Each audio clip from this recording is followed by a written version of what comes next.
Ah, the fruits of my labors.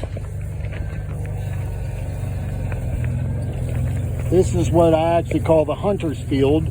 That's because the deer hunters have a couple stands down here. And, well, we got everything mowed down. It yielded pretty good in spots, and then some spots were just, well, I mowed them for the sake of mowing them. But it looked pretty good. Hunter field came out real good. All these fields had a buttload of lime put on them a couple months ago. Of course, it probably really hasn't taken effect yet. And you can see there's some weeds in it, but it's goat hay, you know, cramity. Just a little extra flavor. But it's a small field, but you'd be surprised how long it takes when you're trying to cut it.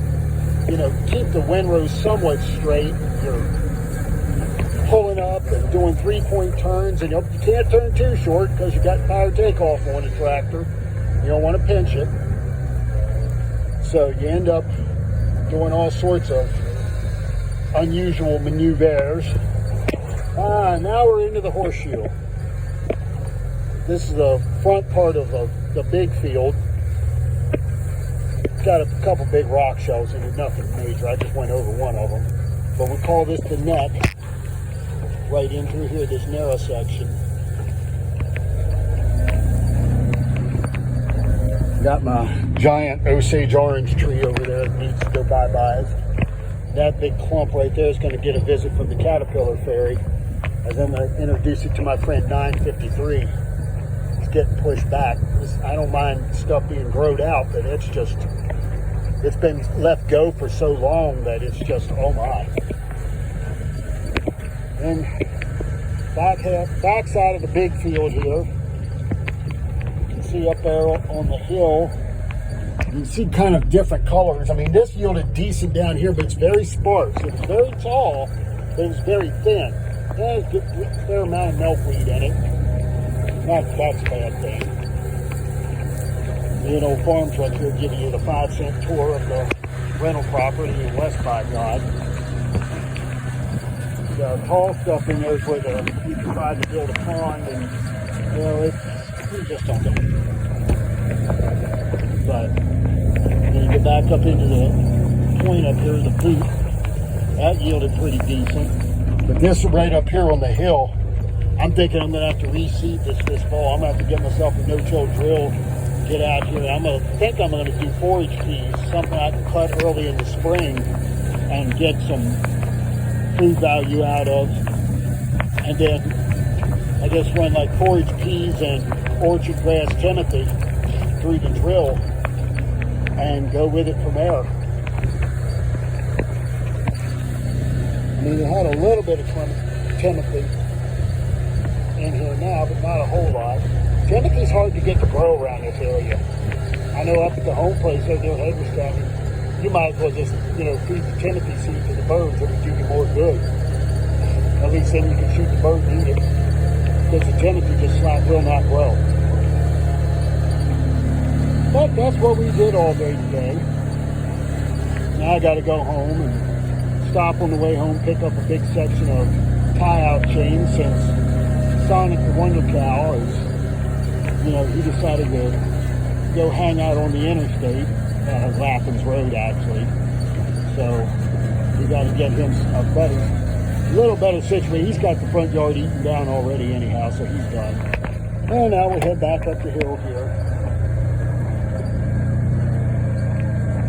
Look, can I honestly say, the old hens are giving me a wonderful job as usual. I get caught up on things. I want to do my review of it, because there are some things on that tractor that I find singularly annoying. All in all, it's a wonderful tractor, but there's certain things about it that somebody definitely didn't have their coffee in the morning. They decided that was not a good idea. That little stretch here is actually part of the backyard, but we let it grow up. I think I can get a bale or so off of it. What the heck? Hey, food is food. And back down around the bend here. landlord's little Ford tractor. It was actually his grandfather's. I got the gasket there to put a gasket in the 3-point hitch, the rock shaft assembly, the rock shaft cover, if you will. Put that gasket in there, and then get her cracked off, and we'll have us a backup tractor down here then. Yay! Always when I finished the front field this morning, we'll see it a little better here once we get past the garage. This yielded out very nicely up here. This really did come in good. So I'm pretty pleased with it. And then I had this field over here, just a little 3-point, just a little corner, if you will, but there's a couple bales worth in there. Then it is what it is. But all in all, now it's just a matter of waiting for it to dry. In fact, I'm gonna get out here and see how this stuff across the, come on, farm truck, sit still.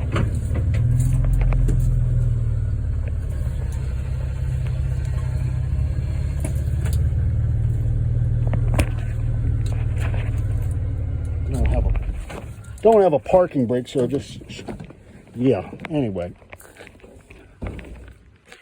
Here we go. Now let's see how this stuff's drying down. Get up here where it's good and thick and it's kind of shaded. You know what? This stuff ain't bad, guys. I'm gonna tell you what. I am pleasantly surprised. I was figuring this would be hard to get to dry down, but it's actually, it's cooking pretty good. I got no complaints. Let's see what some of these rows back here on this point look like. Tell you what, by God, I believe I got to work tomorrow. I believe Wednesday we're going to be raking and baling, boys. Yes, indeed. Do believe. And now I'm going to go actually get something accomplished. Y'all have fun now, yeah?